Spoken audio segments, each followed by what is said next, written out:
Hello everyone. तो इसमें आज हम डिस्कस करने वाले हैं विलियम वर्ड्सवर्थ की बहुत ही इम्पॉर्टेंट पोएम डैफोडिल्स। ठीक है, इसमें वही डिस्कस करेंगे, लेकिन उसके पहले ये आपकी पेड पीडीएफ है। ठीक है, ये पेड पीडीएफ है जो आपको मिलेगी 7/9 में। इसमें इतने सारे टॉपिक को कवर किया गया है, एमसीक्यूज़ के थ्रू कवर किया गया है। एंड सेकेंड जो पीडीएफ है ये 189 में मिलेगा विद हिंदी एक्सप्लेनेशन के साथ है। ये 1 लाइनर है। ठीक है, ये आपका क्या है, 1 लाइनर है। थर्ड जो है ये आपको एमसीक्यूज़ के थ्रू मिलेगा 199 में। 4 राइटर को कवर किया गया, लाइक उनके वर्क सब कुछ कवर है। तो इस समय आपको बहुत ज़रूरत है प्रैक्टिस की, क्योंकि एग्ज़ाम बहुत नज़दीक है। तो आप प्रैक्टिस ज़्यादा से ज़्यादा करिए। तो प्रैक्टिस के लिए बहुत ज़रूरी है, चाहे उनके वर्क हो गए, कोटेशन हो गए, लाइन हो गए, किसी भी राइटर के, मतलब 4 राइटर आपके टीजीटी में, तो 4 राइटर। तो यहाँ पे इस बुक में पीडीएफ में या इस पीडीएफ में, दोनों ही पीडीएफ में इनके वर्क सब कुछ कवर है। वर्क भी और वर्क से आप रिवीजन भी कर सकते हैं एमसीक्यूज़ के थ्रू। ठीक है, 2 पीडीएफ और है। ये आपके पीजीटी वालों के लिए है, जो आपको 269 में मिल जाएगा, और ये आपका ग्रामर का है जो 249 में मिलेगा। तो जो कोई भी इंटरेस्टेड है, इसमें 18 राइटर को कवर किया गया है विद हिंदी एक्सप्लेनेशन। और ये याद रखना है कि 18 राइटर को कवर किया गया है, सब कुछ उनके वर्क सब लेके। ठीक है, तो जो कोई भी इंटरेस्टेड है इसी नंबर पे व्हाट्सअप कर सकते हो। ये तीनों पीडीएफ लेंगे तो 467 होगा, आफ्टर डिस्काउंट 399 में आपको मिल जाएगा। नेक्स्ट वन पे आएंगे। नेक्स्ट वन मतलब आज की पोएम हम देखेंगे, तो जल्दी जल्दी पढ़ लेते हैं। आज की पोएम्स बहुत इंपॉर्टेंट पोएम है। नाम क्या है, डैफोडिल्स। ठीक है, तो ये सबसे पहले एक इवेंट था। सबसे पहले हम समझते हैं कि ये डैफोडिल्स आखिर आए कैसी, मतलब वर्ड्सवर्थ के दिमाग में इन्होंने डैफोडिल्स क्यों लिखा। इनकी जो बहन थी ड्रोथी और वर्ड्सवर्थ दोनों एक इवेंट पे बेस्ड है। ये जो पोएम है ना, एक इवेंट पे बेस्ड है। ये इवेंट कब हुआ था, 15 अप्रैल 15 अप्रैल 1802। 15 अप्रैल 1802 में वर्ड्सवर्थ और उनकी जो सिस्टर थी ड्रोथी, दोनों ही जा रहे थे। और जैसे ही वो जा रहे थे, ठीक है, एक इवेंट पे बेस्ड है जहाँ वो जा रहे थे ड्रोथी और वर्ड्सवर्थ, तो उन्होंने डैफोडिल्स का एक लॉन्ग बेल्ट देखा था। कहाँ पे देखा था, यहाँ पे मैंने लिखा है, ये आपका हो जाएगा, एक मिनट, ग्लेन कोयने बे। ठीक है, ये कहाँ पड़ता है, लेक डिस्ट्रिक्ट में पड़ता है। और वहीं पे इन्होंने ग्लेन कोयने बे में, अगर पूछा जाए कि ये लोग रियल है, ये इनका एक्चुअल एक्सपीरियंस है, वर्ड्सवर्थ का एक्चुअल ऑब्जर्वेशन है और एक्सपीरियंस है। और वर्ड्सवर्थ और उनकी बहन दोनों थे जब उन्होंने डैफोडिल्स यानी कि फूलों की कतारों को देखा था। कहाँ पे देखा था, अगर पूछा जाए कहाँ पे देखा था, तो ग्लेन कोयने बे में देखा था। तो ग्लेन कोयने बे ये पड़ता कहाँ पे है, लेक डिस्ट्रिक्ट में पड़ता है, ये याद रखना है। तो ग्लेन कोयने बे है, वहाँ पे अल्स वाटर यहाँ पे देखा था। ये पूरा एक ही में है, ग्लेन कोयने बे अल्स वाटर। ठीक है, तो ये याद रखना है, कहाँ पड़ता है ये ध्यान रखना है। ठीक है, और एक चीज़ और ध्यान रखना है यहाँ पे कि ये एक लिरिक पोएम है। अगर पूछा जाए ये क्या है, ये एक लिरिक पोएम है। अगर ये मतलब इवेंट पे बेस्ड है तो ये कंपोजिंग ईयर भी यही हो जाएगा। ऐसा कहीं कहीं आता है कि 1804 में ऐसा कहा जाता है कि ये जो लिरिक है ये सम टाइम लिखी गई है 1804 में, लेकिन हम कई जगह 1802 आता है तो हम 1802 को लेके चलेंगे। ठीक है, और ये एक लिरिक है। हाँ, इसका ये ध्यान रखना है कि पब्लिश कब हुआ था, तो 1807 में पब्लिश हुआ था, पोएम्स इन 2 वॉल्यूम्स में, ये याद रखना है। एक चीज़ और यहाँ पे इस पोएम से इंपॉर्टेंट हो जाएगी कि इसका रिवाइज्ड वर्जन भी आया था इस पोएम का। इस पोएम का रिवाइज्ड वर्जन कब पब्लिश हुआ था, तो 1815 में पब्लिश हुआ था, ये ध्यान रखना है। ठीक है, तो यहाँ से इस पोएम से इतनी आपकी इन्फॉर्मेशन मिल जाती है जो कि ज़रूरी है। और भी याद रखना है। ठीक है, ये 4 स्टैंजा वाली पोएम है, 4 स्टैंजा है, हर स्टैंजा में 6 लाइन पाई जाएगी। ठीक है, ये भी याद रखना है। तो सबसे इम्पोर्टेंट हो जाता है। ओके, और इससे कोई मतलब इतना ही काफ़ी है। चलिए आते हैं क्वेश्चन पे। तो उन्होंने फूलों की जो कतार देखी थी, जिन्हें हम डैफोडिल्स कहते हैं। डैफोडिल्स मतलब ये होता है फूल। तो उन्होंने फूलों की कतार देखी थी, ग्लेन कोयने बे अल्स वाटर में देखा था। ठीक है, तो इसका जो दूसरा टाइटल बोल सकते हैं, इसका दूसरा टाइटल है I wander lonely as a cloud. पहले के पोएट आपके क्या करते थे, चाहे आपके शेक्सपियर हो गए, चाहे आपके वर्ड्सवर्थ हो गए, चाहे मिल्टन हो गए, तो ये लोग जब अपनी पोएम लिखते थे ना, तो ये लोग क्या करते थे, कोई टाइटल अलग से नहीं देते थे। ये लोग पोएम की फर्स्ट लाइन को ही ये लोग क्या कर देते थे, टाइटल बना देते थे।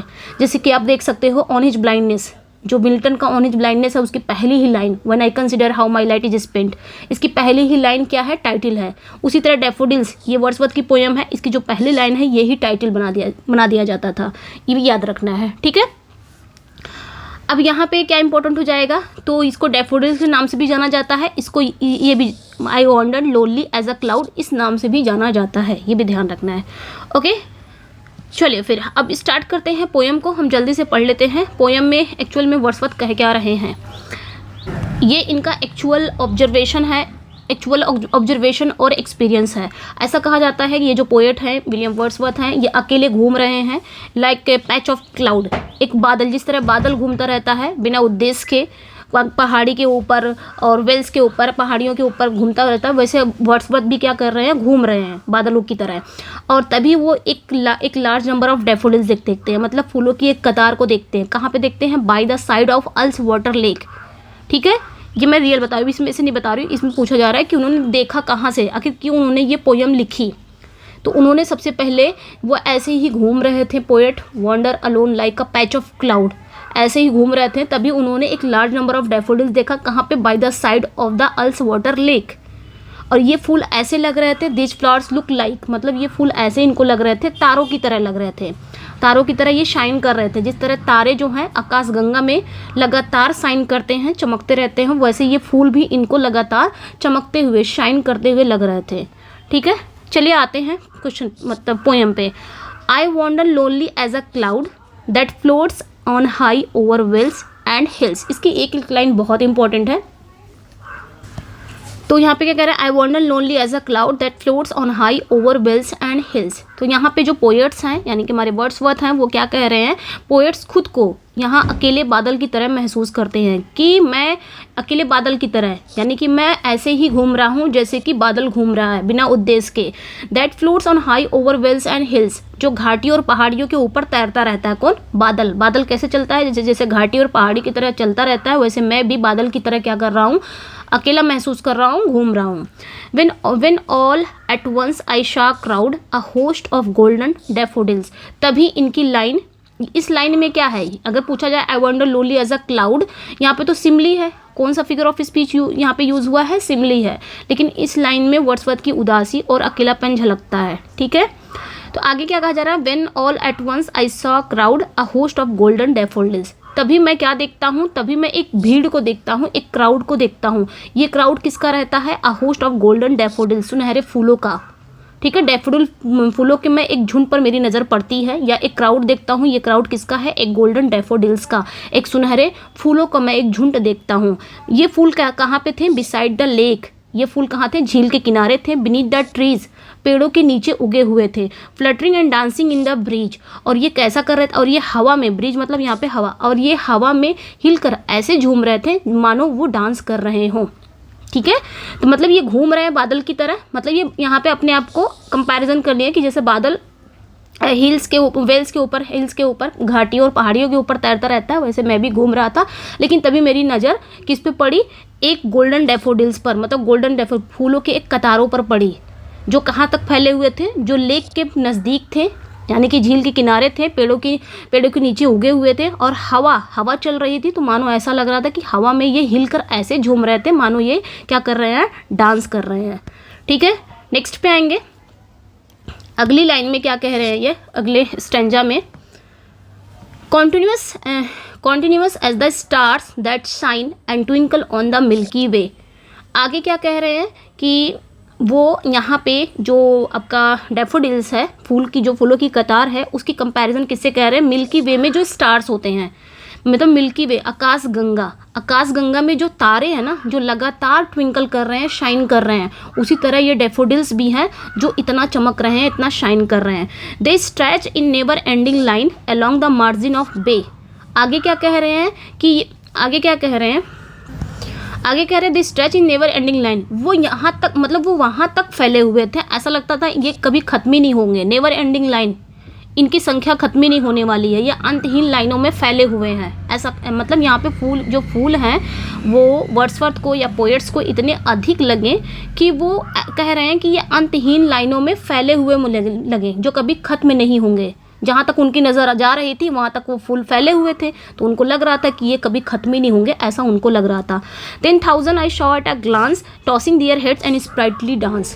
और एक ही नज़र में उन्होंने 10,000 फूलों को देखा। पोएट्स यहाँ पे कह रहे हैं कि मैं एक ही नज़र में 10,000 फूलों को देखा मैंने, जो अपनी सुंदरता से मुझे क्या कर रहे थे, इंथ्रिल कर रहे थे, मंत्रमुग्ध कर रहे थे अपनी सुंदरता से।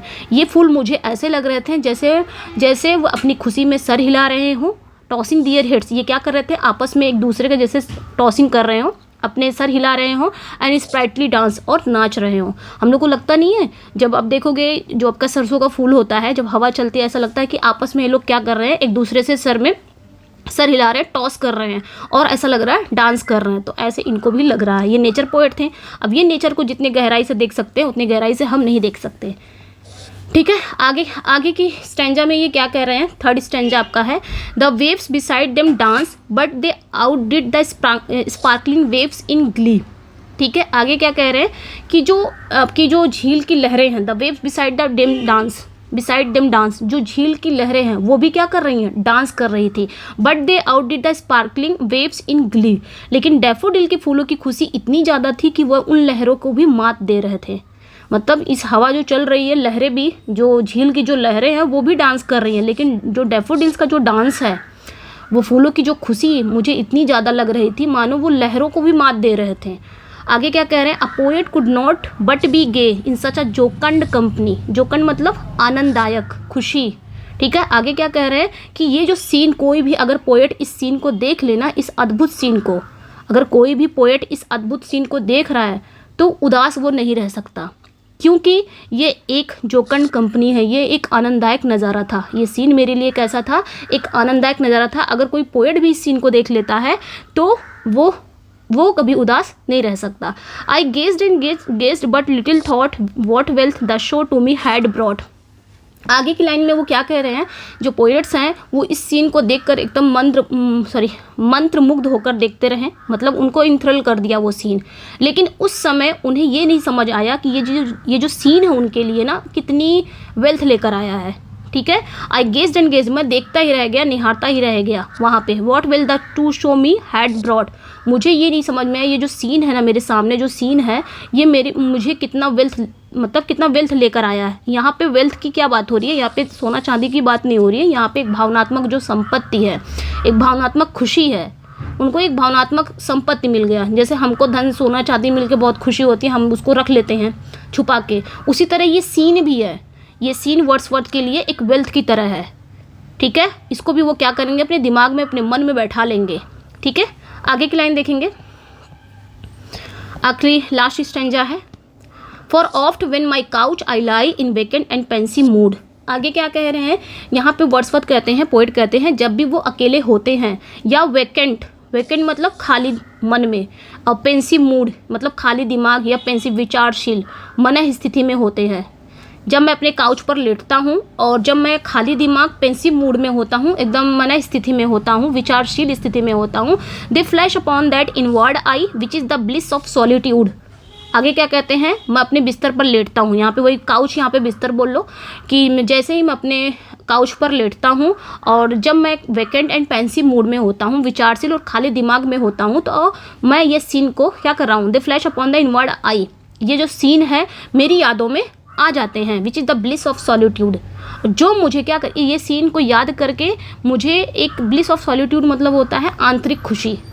ठीक है, आगे क्या कह रहे हैं कि जैसे ही मैं खाली दिमाग में अपने बिस्तर पर लेटता हूँ, अपने काउच पर रहता हूँ, एकदम वेकेंट खाली दिमाग, एकदम विचारशील स्थिति में होता हूँ, तो ये सीन मेरी यादों में आ जाते हैं और ये सीन को याद करके मुझे वो आंतरिक खुशी मिलती है, ब्लिस ऑफ सॉलिट्यूड, वो आंतरिक खुशी मिलती है।